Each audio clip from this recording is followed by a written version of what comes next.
everybody, you're very welcome to our penultimate recipe of 2020 here from Edward HQ in Ganache. Today what I'm going to do for you is I'm going to do the most fabulous Christmas dessert. We're very, very close now, just 2 days to go to the season of goodwill. And whilst I suppose our normal dining offerings and our family gatherings are very compromised this year, for those that are at your table, we're going to make the food as special as possible. So I'm going to do a gorgeous Christmas dessert for you. What I'm going to do is a chocolate Pavlova cake. So it's really nice, really, really simple.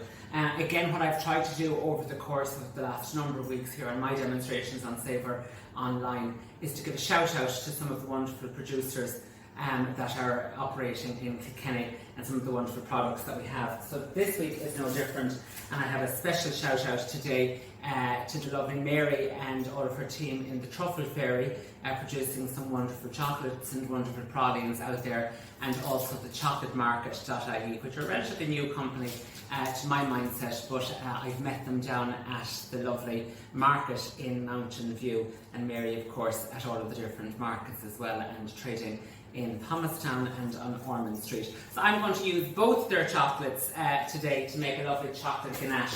As I said, at this stage I know people are panicking and up to their high dough getting everything ready. So I want the dessert that I'm going to do for you to be very, very simple but spectacular. To showcase that a man can multitask, I'm going to start with the lovely chocolate ganache here today. So what I've got on my stove here is I've just got some cream, which I'm just going to bring up to the boil. Whilst that cream comes up to the boil, what I'm going to do is I'm just going to add in some of the chocolate into it. Okay, so I'm going to pour the boiling cream in on top of the chocolate, whisk that really rapidly. Now, if necessary, I can return it to the heat, but I always think it's more advantageous to do it in the bowl. So I have the chocolate chopped up in nice little bits there. Okay, and a good quality chocolate. Now, what I tend to buy is anything between 55 to 72%. Anything over that for this particular recipe, I find is just a little bit much. I want you to keep an eye on this cream. It's very nearly there. I want it to come to a very robust rolling boil, and it'll almost start to rise up in the pot as it's now starting to do. And if we get it off just in time, we should see that it's just shy of the top of the pot. Okay, so here we go, nice and robust, and you can see it rising up.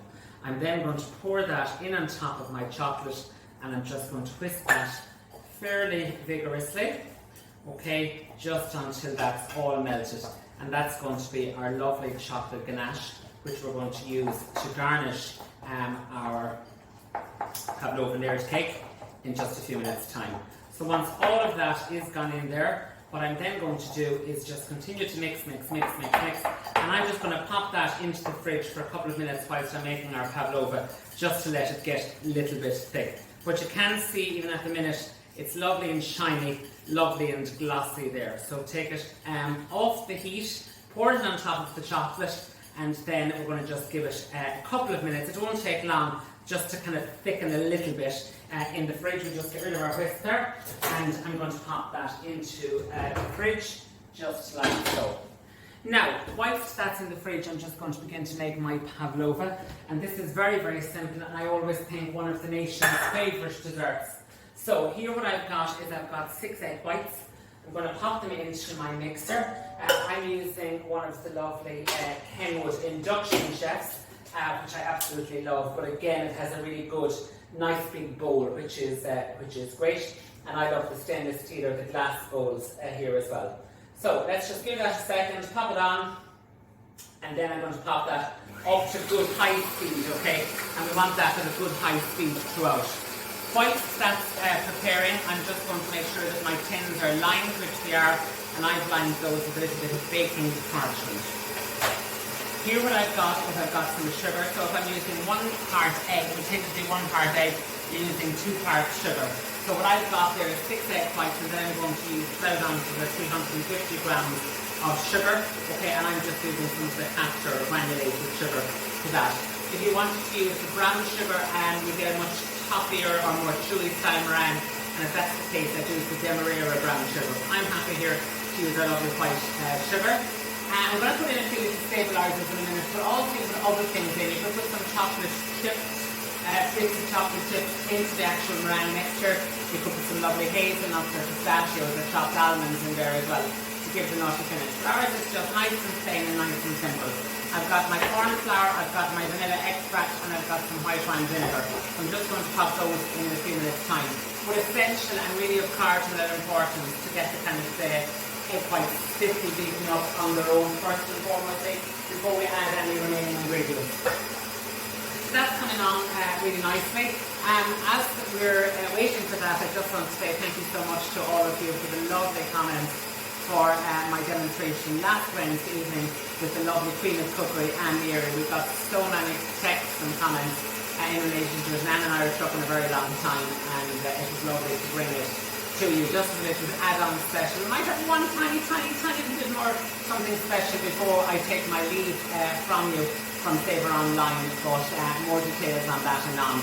But hopefully it helped you to have a look at how alternative the Christmas dinner can be, and just kind of provoke some thoughts of recipes and culinary inspirations in your mind. But as I said, thank you so much for all of the lovely comments. It is really appreciated, and it just, I suppose, makes us think that it is worthwhile and of value when you all join with us in such numbers, as we said. Now, my egg whites are nicely stiff at this stage, so then what I'm going to do is I'm just going to add in my sugar. Now, one of the things that people often say to me when they're making a meringue or a pavlova is they say that there's like a liquid layer of egg white underneath when it's cooked. That's normally due to the sugar being insufficiently beaten in or adding it all too quickly. So I'm adding it in bit by bit, okay, just a bit at a time, making sure that there's a nice little kind of a beat between each addition. Now, then what I'm going to do is I'm going to add in my other ingredients. So I've got a couple of drops of white wine vinegar, additionally a couple of drops. The same with my vanilla extract, just a couple of drops of that, and 1 teaspoon of corn flour. And the corn flour gives you that lovely, nice, soft marshmallow-like centre. So 1 good teaspoon of corn flour in there. And give it a little mixture with this stage, and then we're going to stop that. Okay, so we should be ready to go then. So what I've got at this stage is I've got that lovely, soft, shiny mixture, okay? You can see it there on my whisk, which we'll just get rid of. And then what I'm going to do is I'm going to take a lovely piping bag, and I've just cut the end off of this. You can use a nozzle if you wish, but for this particular recipe, I just like the plain nozzle. And what I'm going to do is I'm just going to pipe out some rings of that lovely meringue for you. Okay, so I'm just going to fill it all in, and you can see what I've done is I've folded the piping bag down kind of over my hand or over my arm, just to make it easier to fill the mixture in, and you won't end up with meringue everywhere. Now, of course, if you wanted, you could do this free-forming as well. You could just slap it out on the tray if you wanted, but I'm just going to do a nice little finish to it. So put it down just like so, and then just press. So if you can just see it here nicely, what I'm going to do is I'm literally just going to swirl it all the way around into an 8 or a 9-inch disc. And you can see what I'm doing is I'm pushing it all from the top, okay? And just keep the pressure coming there so that it's all being pushed from the top, okay? Once you've achieved that ring, what I'm going to do is I'm going to do it a second time, just like so. So one on top as well, and fill that nicely in. Gather your momentum.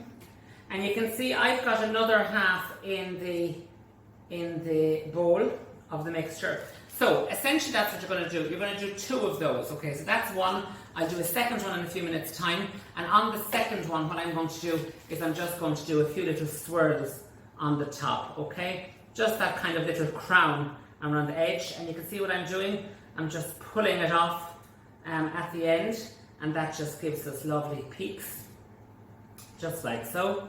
And then what I would tend to do, you will have a little bit of mixture left over, or you should have, and I might just do a few at the side, just like so. Okay, now as I said, I have enough for one other full disc of that, and I'll pipe that out once we're finished on the camera.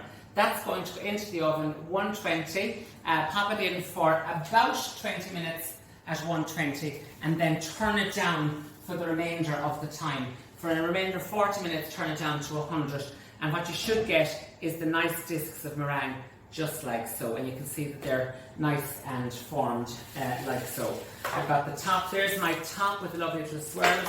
And then we've also got the little bits and pieces at the end that you could maybe just have a little nibble of, but they're lovely as well. Now, let's just have a look then. I've got in my fridge, I've got some of that lovely chocolate and I've got some lovely whipped cream. So what I'm going to do with my chocolate, okay, we'll just have a little look at this. I'm just going to spread some of that lovely chocolate around there. Okay, and once it goes on there even, it'll just get another little chance to cool a little bit. Okay, so I'll just give that a little second or two to cool. Okay, just one other little bit. Then we're going to just whisk our cream again. So I have a little bit of whipped cream here.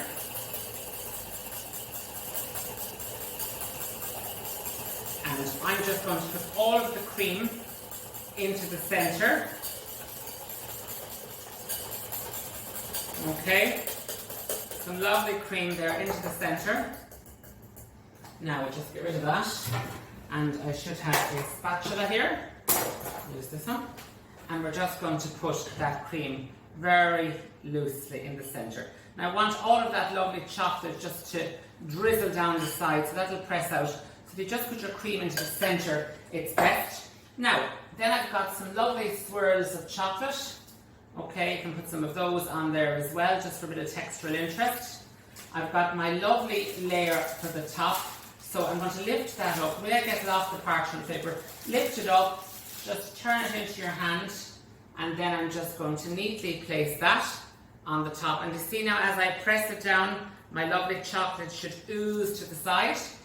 And then with my remaining chocolate, I'm going to fill that into the centre, just like so. And again, allow that to start oozing out, just like so. And then what I've got here is I've got a lovely clementine, and we might just peel the clementine a little bit. And even if we were to just peel it all down and just cut it in half, okay, rather than using the pith, just to hide the pith, okay, we could just peel that down in half, just like so. Or obviously put some lovely raspberries on top as well. I always just think the clementines are just really quintessential Christmas. Okay, and just peel that down and put a couple of the slices of the clementine on the top. Okay, just like so, with that lovely chocolate. And then we've got some of our remaining little pieces of the meringue, just like so. And then what I might do with one other little piece is just crumble that roughly over the top. And there, I think you will agree, if we just get the tiniest little bit of icing sugar just to finish that off. And again, I wouldn't even mind using a lovely little bit of fresh basil there, and just pop some lovely fresh basil into the top. And there we've got the most beautiful chocolate and meringue cake with lovely clementines, and you can see that lovely chocolate starting to ooze out of it. That will be, fear not, the toast of the party in your Christmas house. So that is basically that for me for Christmas, just to say thank you very, very much. I will be back with a nice little short recipe for your New Year's entertaining, but from me, and indeed from all of the Savour Kilkenny team, please let me take this opportunity to wish you a very, very happy Christmas. Let it be said, it is a year that has been like no other, but together we'll get through it. Stay kind, stay good, and stay safe. Nulla conna slán go fólas